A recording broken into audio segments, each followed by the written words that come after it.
Time punctuality ఉంటే జీవితంలో పైకొస్తారని ఒక సేయింగ్ ఉంది. ఇదే ఒక టీచర్ తన పిల్లలకి నేర్పిస్తూ తను కూడా పాటించేది. కానీ తనకు అప్పుడు తెలీదు అదే టైం పంచాలిటీ తన చావుకు కారణం అవుతుందని. అసలు ఎవరా టీచర్, ఏంటా కథ, ఈ వీడియోలో చూద్దాం. బయట జరుగుతున్న క్రైమ్స్ ఉన్నది ఉన్నట్టుగా తెలుసుకోవడం కోసం మన ఛానల్ ని సబ్స్క్రైబ్ చేయండి.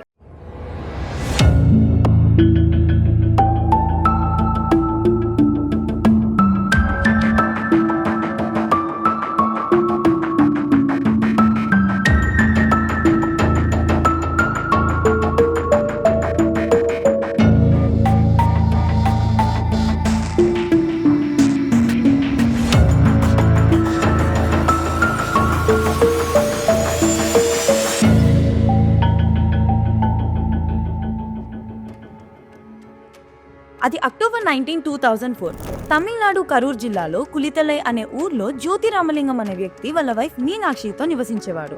అదే ఊర్లో అతను వ్యవసాయం చేసేవాడు. అండ్ వాళ్ళ వైఫ్ మీనాక్షి BA/B.Ed పూర్తి చేసుకుని పక్కనే ఉన్న పనికంపటి అనే గవర్నమెంట్ స్కూల్లో టీచర్ గా జాబ్ చేసేది. అండ్ వాళ్ళిద్దరూ ఇలా హ్యాపీగా జీవితాన్ని సాగించేవాళ్ళు. ఆ ఏరియాలో మీనాక్షి టీచర్ అంటే తెలియని వాళ్ళే ఉండరు.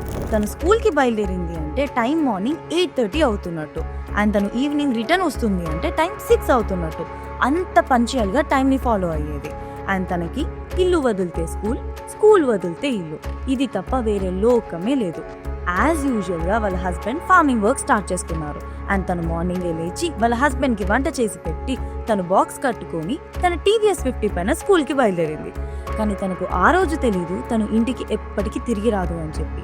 ఈవినింగ్ 6 అయినా తను ఇంకా ఇంటికి రాలేదు. వాళ్ళ హస్బెండ్ రామలింగం స్కూల్ కి ఫోన్ చేసి అడిగితే దానికి సమాధానంగా టీచర్ స్కూల్ నుండి వెళ్లిపోయి చాలా సేపు అయిందని చెప్పారు. ఈవినింగ్ 6 కల్లా వచ్చే టీచర్ ఇప్పటికి 6 దాటినా ఇంటికి రాకపోయేసరికి రామలింగం టెన్షన్ తో స్వయంగా స్కూల్ కి వెళ్లి వాచ్మెన్ ని అడగ్గా టీచర్ వెళ్లిపోయింది అని చెప్పాడు.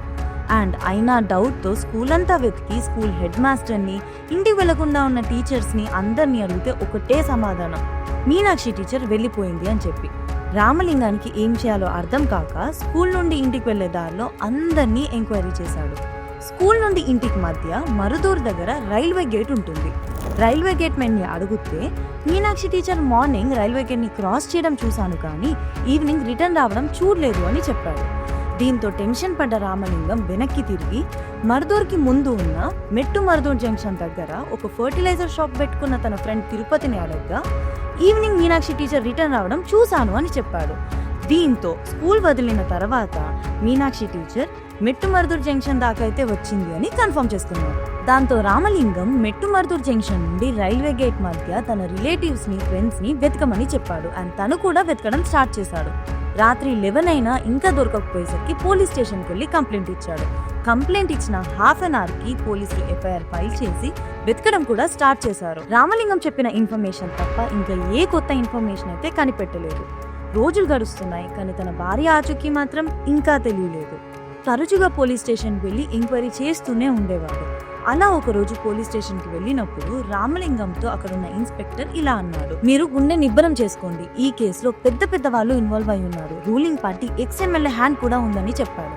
దీంతో రామలింగానికి ఏం చేయాలో అర్థం కాక రూలింగ్ పార్టీకి ఎదురు వెళ్లి నేనేం చేయగలను అని ఆలోచించాడు. తన భార్య మీనాక్షికి పాలిటిక్స్ కి సంబంధం ఏంటి, తను కనిపించకుండా ఉండడానికి వాళ్ళ హ్యాండ్ ఉండడం ఏంటి, ఇవేవి అర్థం కాక వాళ్ళని ఎదిరించలేక ఏం చేయాలో తెలియక రామలింగం సైలెంట్ అయిపోయాడు. కానీ మీడియా మాత్రం ఊరుకోలేదు. ఈ కేసు నడుస్తున్న టైంలో రూలింగ్ పార్టీ XMLAకి వాళ్ళ అబ్బాయికి ఈ కేసులో ఇన్వాల్వ్మెంట్ ఉందని రాసుకొచ్చారు. దీంతో తమిళనాడు అంతా షాక్ అయిపోయింది. ఈ విషయం రూలింగ్ పార్టీకి పెద్ద హెడేక్ గా మారింది. అండ్ ఇన్వెస్టిగేషన్ తర్వాత అసలు XMLAకి ఇంకా అబ్బాయికి ఈ కేసులో ఎటువంటి సంబంధం లేదు అని తేలింది. బేసిక్ గా రామలింగం ఊరికే పోలీస్ స్టేషన్ కి వెళ్తున్నాడని చెప్పి తనని రాకుండా ఆపడం కోసమే ఆ పోలీస్ ఆఫీసర్ ఇలా చెప్పాడు అని తెలిసింది. ఈ విషయం తెలిసిన హైయర్ ఆఫీసర్స్ ఆ పోలీస్ ఆఫీసర్ పైన సీరియస్ అయ్యారు. అండ్ ఇన్వెస్టిగేషన్ మళ్ళీ మొదలైంది. ఇలా జరుగుతుండగా కొన్ని రోజుల తర్వాత బెంగళూరు నుండి మీనాక్షిని కనుక్కున్నట్లుగా ఇన్ఫర్మేషన్ వచ్చింది. వెంటనే పోలీసులు ఇంకా రామలింగం బయలుదేరారు. అక్కడికి వెళ్ళిన తర్వాత మీనాక్షి డెడ్ బాడీని ఐడెంటిఫై చేయడం కోసం రామలింగంని పిలిపించారు. అండ్ రామలింగం భయంతో, టెన్షన్తో లోపలికి వెళ్ళాడు. అక్కడికి వెళ్ళిన తర్వాత డెడ్ బాడీని చూసిన తర్వాత టెన్షన్ నుండి రిలీఫ్ అయ్యాడు. బేసిక్ గా అది మీనాక్షి డెడ్ బాడీ కాదు, అదే ఏజ్ గ్రూప్ రిలేటెడ్ ఇంకో అమ్మాయిది. మీనాక్షి ఎక్కడో బ్రతికే ఉంటుంది అనే హోప్ తో ఇంటికి వెళ్ళాడు. 2 years తర్వాత రూలింగ్ పార్టీ చేంజ్ అయింది. రూలింగ్ పార్టీ చేంజ్ అవ్వడంతో ఇప్పటికైనా ఈ కేసు సాల్వ్ అవుతుందని ఎక్స్పెక్ట్ చేశాడు. కానీ ఈ కేసులో ఎటువంటి డెవలప్మెంట్ లేదు. దీంతో విసుగు చెందిన రామలింగం మదురై హైకోర్టు బెంచ్ లో హెబియస్ కార్పస్ పిటిషన్ ని వేశాడు. హెబియస్ కార్పస్ పిటిషన్ అంటే ఎవరి మీద అయితే ఈ పిటిషన్ వేస్తామో వాళ్ళని కోర్టు ముందు డెడ్ ఆర్ అలైవ్ తీసుకొచ్చి కోర్టులో ప్రవేశపెట్టాలి. కోర్టు ఈ కేసుని విచారించి 2 years నుంచి ఒక గవర్నమెంట్ టీచర్ కనిపించకపోవడంతో ఈ కేసుని సిబిసిఐడికి అప్పగించింది. అండ్ సిబిసిఐడి ఒక కీన్ ఇన్వెస్టిగేషన్ ని స్టార్ట్ చేసింది. మీనాక్షిని లాస్ట్ గా చూసిన తిరుపతి ఫర్టిలైజర్ షాప్ నుండి ఇంటి వరకు ప్రతి ప్రదేశాన్ని, రోడ్ కానుకోనున్న ప్రతి సందుని జల్లడించింది. అండ్ ఓ కెనాల్లో నీటిలో కూడా వెతకడం స్టార్ట్ చేశారు. మీనాక్షి డెడ్ బాడీ లేదా తన వెహికల్ దొరుకుతుందేమో అని. కానీ ఎటువంటి ఎవిడెన్స్ దొరకలేదు. దీంతో రామలింగానికి మీనాక్షి దొరుకుతుందన్న ఆశ సన్నగిల్లింది. అప్పుడే జూన్ 22, 2006 రాజేంద్రన్ గార్డెన్స్ లో ఉన్న అరటి తోటని తీసివేయడానికి ఆ తోట యజమాని ఒక 3 కూలీలను మాట్లాడి చెట్లను తవ్వించడం కూడా స్టార్ట్ చేశాడు. అండ్ ఆ 3 కూలీలు తవ్వుతున్నప్పుడు వాళ్ళకి ఏదో వ్యత్యాసంగా తగిలింది. అది నిధి ఏమో అనుకుని వెంటనే ఫాస్ట్ గా తవ్వడం స్టార్ట్ చేశారు. కానీ వాళ్ళకి దొరికింది నిధి కాదు, ఒక అస్థి పంజరం. అది చూసి షాక్ అయ్యి వెంటనే ఓనర్ కి ఇన్ఫార్మ్ చేశారు. అండ్ ఓనర్ ఆ అస్థి పంజరాన్ని చూసి భయపడి అదే తోటలో వేరే ప్లేస్ లో గొయ్యి తీసి కప్పేమని చెప్పాడు. ఆ విషయం బయటికి వస్తే పోలీసులు, కేసులు అదంతా ఎవరు పడతారని ఇలా చేశాడు. కానీ జూన్ 26, 2006 ఆ ఊరికి విఏఓ వచ్చాడు. వాళ్ళు పూడ్చిపెట్టిన విషయం తెలిసే ఆ ఊరికి విఏఓ వచ్చాడేమో అనుకుని ఆ కూలీలు వెళ్లి జరిగిందంతా చెప్పారు. ట్యాక్స్ కలెక్ట్ చేయడానికి వచ్చిన విఏఓ ఇదంతా విని తహసీల్దార్ కి ఇన్ఫార్మ్ చేశాడు. అండ్ తహసీల్దార్ వెంటనే పోలీసులకు ఇన్ఫర్మేషన్ ఇచ్చాడు. పోలీసులు వెంటనే వచ్చి స్కెలిటన్ పై ఉన్న పాడైపోయిన శారీ పీసెస్ ని, అండర్ గార్మెంట్స్ ని చూసి ఇది ఒక లేడీ డెడ్ బాడీగా గుర్తించారు. And ladies missing case files అన్ని చెక్ చేయడం స్టార్ట్ చేశారు. Mean while post mortem report కూడా వచ్చింది. అందులో ఈ skeleton 30 to 35 years old women the అని తెలిసింది. అండ్ వెంటనే పోలీసులకి మీనాక్షి టీచర్ స్ట్రైక్ అయింది. ఎందుకంటే మిస్సింగ్ కేస్ అన్నిట్లలో ఆ వయసులో ఉంది మీనాక్షి టీచర్ మాత్రమే. వెంటనే రామలింగాన్ని పిలిపించి ఆ స్కెలిటన్ పై ఉన్న పాడైపోయిన శారీని చూపించారు. అండ్ అది చూసిన రామలింగం కుప్పకూలిపోయాడు. అంతేకాకుండా చేతికున్న సిల్వర్ రింగ్ ని, కాళ్ళపట్టిని చూసి అది మీనాక్షి టీచర్ వే అని గుర్తించాడు. అండ్ మనకి DNA రిపోర్ట్ లో కూడా అది మీనాక్షి టీచర్ డెడ్ బాడీగా తేలింది. అండ్ తనని అత్యాచారం కూడా చేశారు అని తెలిసింది.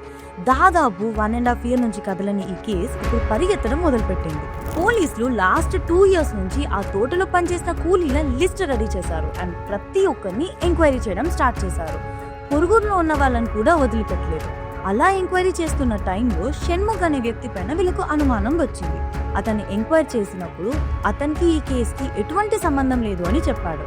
కానీ అతని మీద డౌట్ రావడానికి గల రీజన్ 2 years నుంచి అతను ఎటువంటి పనికి వెళ్ళట్లేదు అండ్ లావిష్ గా ఖర్చు పెడుతున్నాడు. అతని గురించి ఊర్లో ఎంక్వైరీ చేస్తే షణ్ముఖ్ తన వైఫ్ కి కొత్తగా నగలు కూడా కొనిపెట్టాడు అని తెలిసింది. దీంతో అతన్ని మళ్ళీ ఇన్వెస్టిగేషన్ కి రమ్మని కాల్ చేశారు. నేను పక్కూర్లో ఉన్నాను, ఇప్పుడు రావడం కుదరదు అని షణ్ముఖ్ చెప్పాడు. తర్వాత షణ్ముఖ్ పులితలై వ్యవసాయ మార్కెట్ లో ఉన్నట్లుగా ఇన్ఫర్మేషన్ వచ్చింది. వెంటనే పోలీసులు అక్కడికి వెళ్లి షణ్ముఖ్ ని అరెస్ట్ చేసి ఇంట్రాగేషన్ మొదలు పెట్టారు. ఇన్వెస్టిగేషన్ మొదట్లో నేను చేయలేదు అని చెప్పినా మెల్లిగా ఆ హత్య చేసింది అతనే అని ఒప్పుకున్నాడు. కానీ అతను చెప్తున్నప్పుడు నేను చేశాను అనే బదులు మేము చేశాము అని అన్నాడు. దీంతో పోలీసులు ఈ మర్డర్ లో ఎవరెవరు ఇన్వాల్వ్ అయి ఉన్నారో అడిగారు. దానికి అతను నేను నా ఫ్రెండ్ కుమార్ కలిసి మీనాక్షి టీచర్ ని అత్యాచారం చేసి చంపామని ఒప్పుకున్నాడు. వెంటనే పోలీసులు వాళ్ళ ఫ్రెండ్ కుమార్ ని అదుపులోకి తీసుకుని విచారణ మొదలు పెట్టారు. వాళ్ళిద్దరూ కలిసి చెప్పింది ఏంటి అంటే కులితలై భారతీనగర్ కి చెందిన షణ్ముఖ్ ఇంకా మర్దూర్లో ఉంటున్న కుమార్ ఇద్దరు ఫ్రెండ్స్. వాళ్ళిద్దరూ బిల్డింగ్ కన్స్ట్రక్షన్ వర్క్ కి వెళ్లేవారు. పనికి వెళ్తున్నప్పుడు దొంగసారా కూడా అమ్మేవాళ్ళు. అండ్ వాళ్ళిద్దరికి రెగ్యులర్ గా తాగడం కూడా అలవాటు ఉంది. షణ్ముఖ్ వాళ్ళ మామగారి ఇల్లు మీనాక్షి టీచర్ వాళ్ళ ఇంటి దగ్గరే. అండ్ వాళ్ళ మామగారి ఇంటికి అప్పుడప్పుడు వెళ్తున్నప్పుడు పక్కింట్లో ఉన్న మీనాక్షి టీచర్ ని అబ్జర్వ్ చేసేవాడు. చూసినప్పుడు మీనాక్షి టీచర్ ఒంటి నిండా నగలు ధరించి ఉండడాన్ని గమనించాడు. అండ్ టీచర్ అందంగా ఉండడంతో తన పట్ల ఒక అట్రాక్షన్ అనేది ఏర్పడింది. ఇలా ఉండగా వీళ్ళిద్దరూ ఒక రోజు పనికి వెళ్ళినప్పుడు సారా తాగడానికి డబ్బులు లేక ఏం చేయాలా అని ఆలోచిస్తున్నప్పుడు షణ్ముఖ్ ఒక ఐడియా చెప్పాడు. మీనాక్షి టీచర్ ఒంటి నిండా ఎప్పుడు నగలేసుకొని ఉంటుందని చెప్పి అండ్ తన స్కూల్ కి ఎప్పుడు వెళ్తుంది, ఎప్పుడు వస్తుంది, ఈ టైమింగ్స్ అంతా తనకు తెలుసు అని చెప్పాడు. ఆమె నగలు దొంగతనం చేద్దామని చెప్పగా కుమార్ దానికి ఓకే అన్నాడు. దీనికోసం వీళ్ళు ఒక పర్ఫెక్ట్ ప్లాన్ వేశారు. మీనాక్షి స్కూల్ నుంచి ఇంటికి వస్తున్న దారిలో రాజేంద్రన్ గార్డెన్స్ అని ఒక ప్లేస్ ఉంటుంది. అక్కడ ఎప్పుడూ పెద్దగా జనసంచారణ ఉండకపోవడం వీళ్ళు నోటీస్ చేశారు. ఈ సంఘటన అక్టోబర్ 19, 2004 జరిగింది. యాజ్ యూజువల్ గా మీనాక్షి స్కూల్ కి వెళ్లి ఈవినింగ్ ఇంటికి రిటర్న్ అవుతుండగా తిరుపతి ఫర్టిలైజర్ షాప్ దాటి తోట దగ్గరలో ఉన్న రాజేంద్రన్ గార్డెన్స్ ని క్రాస్ చేస్తున్నప్పుడు సడన్ గా తన మీద ఒక కొబ్బరి మట్ట పడింది. దాంతో మీనాక్షి కింద పడింది. తనో పక్కన బండో పక్కన పడ్డాయి. ఇంతలో ఒక వ్యక్తి తన వైపుకి పరిగెడుతూ వస్తున్నాడు అండ్ మరో వ్యక్తి వెనుక నుంచి పరిగెడుతూ వస్తున్నాడు. కింద పడ్డ తనని లేపడానికి వస్తున్నారేమో అని తను అనుకుంది. కానీ తనకు తెలియదు తను కింద పడ్డానికి కారణమే వాళ్ళిద్దరని. టీచర్ స్కూల్ నుండి ఇంటికి వస్తున్న టైంలో ఆల్రెడీ వాళ్ళు వేసుకున్న ప్లాన్ ప్రకారం తోట దగ్గరికి కుమార్ వెళ్లి ఆమె వస్తున్న విషయాన్ని సిగ్నల్ చేయడానికి వెయిట్ చేస్తున్నాడు. అండ్ షణ్ముఖ్ కొబ్బరి మట్టను పట్టుకొని చెట్టు చాటున వెయిట్ చేస్తున్నాడు. ఒక చేతిలో కొబ్బరి మట్ట, ఇంకో చేతిలో కత్తి పట్టుకొని ఎవ్వరికి డౌట్ రాకుండా నటిస్తున్నాడు. అండ్ అనుకున్నట్లుగానే కరెక్ట్ టైంకి మీనాక్షి టీచర్ టీవీఎస్ 50 పైన ఆ ప్లేస్ కి వచ్చింది. ఇది చూసిన కుమార్ సిగ్నల్ చేయగానే షణ్ముఖ్ తన చేతిలో ఉన్న కొబ్బరి మట్టను ఆమెపై విసిరేశాడు. దగ్గరకు వచ్చి ఆమెను లేపి ఆమె సారిని ఆమె నోట్లో కుక్కి పక్కనే ఉన్న అరటి తోటలోకి లాకెళ్లిపోయారు. అరటి తోటకి తీసుకెళ్లిన తర్వాత ఆమె ఒంటిపై ఉన్న నగలని, చేతికున్న ఉంగరాలని, గాజులని అన్నిటిని తీసుకున్నారు. ఒక సిల్వర్ రింగ్ ని ఇంకా కాళ్ళ పట్టీలను మాత్రమే వదిలేశారు. యాక్చువల్లీ వాళ్ళ ప్లాన్ ప్రకారం బంగారాన్ని దొంగతనం చేసి అక్కడ నుంచి వెళ్ళిపోవడం మాత్రమే. కానీ షణ్ముఖ్ కి మీనాక్షి టీచర్ పైన ఉన్న రాంగ్ ఇంటెన్షన్స్ వలన దొంగతనం చేసి పారిపోకుండా వాళ్ళిద్దరు కలిసి ఆమెని అత్యాచారం కూడా చేశారు. ఇలాగే మీనాక్షి టీచర్ ని వదిలేసి వెళ్లిపోతే తను గుర్తుపట్టి పోలీస్ కంప్లైంట్ ఇస్తుందేమో అని చెప్పి కొబ్బరి మట్టని కోసిన కత్తితోనే ఆమె మెడను కూడా కోసి చంపేశారు. అదే తోటలో 3 అడుగుల భూమిని తవ్వి తనని అక్కడే కప్పేశారు. అంతా అయిపోయింది, వెళ్ళిపోదామనే టైంలో వాళ్ళకి టీవీఎస్ 50 బండి కనిపించింది. ఆ బండి ఇక్కడే దొరికితే ఈ ఏరియాలో వెతకడం స్టార్ట్ చేస్తారు, వాళ్ళు దొరికిపోతారు అని చెప్పి అదే ప్లేస్ కి కొంత దూరంలో ఎప్పుడూ నీళ్లుండే బావిలో ఆ టీవీఎస్ 50ని పడేశారు. రామలింగం అదే రోడ్ లో చాలా సార్లు వెతికాడు. కానీ తనకు తెలీదు పాపం అదే తోటలో వాళ్ళ భార్యని పూడ్చిపెట్టారని చెప్పి. ఈ సంఘటన జరిగిన కొద్ది రోజుల వరకు వాళ్ళిద్దరూ సైలెంట్ గా ఉన్నారు. అండ్ పోలీసులు వాళ్ళ వైపుకు రాకపోవడాన్ని గుర్తించి వాళ్ళ దగ్గరున్న నగల్ని అమ్మి ఎంజాయ్ చేయడం స్టార్ట్ చేశారు. అండ్ అందులో కొంత బంగారాన్ని కరిగించి వాళ్ళ భార్యలకు కూడా ఇచ్చారు. ఇదే టైంలో పోలీసులేమో ఎక్స్ఎమ్మెల్యే బెంగళూరు అని వెతుకుతున్నారు. వీళ్ళేమో అదే ప్రదేశంలో స్వేచ్ఛగా తిరుగుతున్నారు. యాక్చువల్లీ సంఘటన జరిగే 1 గంట ముందు వీళ్ళిద్దరిని రాజేంద్రన్ గార్డెన్స్ లో ఒక వ్యక్తి చూశాడు. అండ్ అప్పుడే టీచర్ కనిపించకపోవడాన్ని కూడా నోటీస్ చేసి వీళ్ళపై డౌట్ వచ్చి వీళ్ళిద్దరిని అడిగాడు. కానీ వీళ్ళు అతన్ని చంపుతామని బెదిరించడంతో ఇతను సైలెంట్ అయిపోయాడు. మీనాక్షి శవాన్ని కనిపెట్టిన తర్వాత ఇంట్రాగేషన్ లోనే ఈ విషయాలన్నీ బయటపడ్డాయి. ఆల్మోస్ట్ 71 మెంబర్స్ ని ఎంక్వైరీ చేశారు. అండ్ 2007 మార్చ్ 23న వీళ్ళిద్దరికి యావజ్జీవ కారాగార శిక్ష విధించబడింది. రోజులు గడుస్తుండగా తప్పు చేశాను అనే ఫీలింగ్ కుమార్ కి కొంచెం కూడా లేదు. కానీ షణ్ముఖ్ మాత్రం చాలా బాధపడ్డాడు. ఎందుకు అంటే శిక్ష విధించినప్పటి నుంచి వాళ్ళ ఫ్యామిలీలో ఏ ఒక్కరు కూడా ఒక్కసారి కూడా జైలుకి వచ్చి తనని కలవలేదు. జనరల్ గా జైల్లో మార్నింగ్ 6 o'clock కి ఖైదీలను సెల్ నుంచి బయటికి పంపిస్తారు.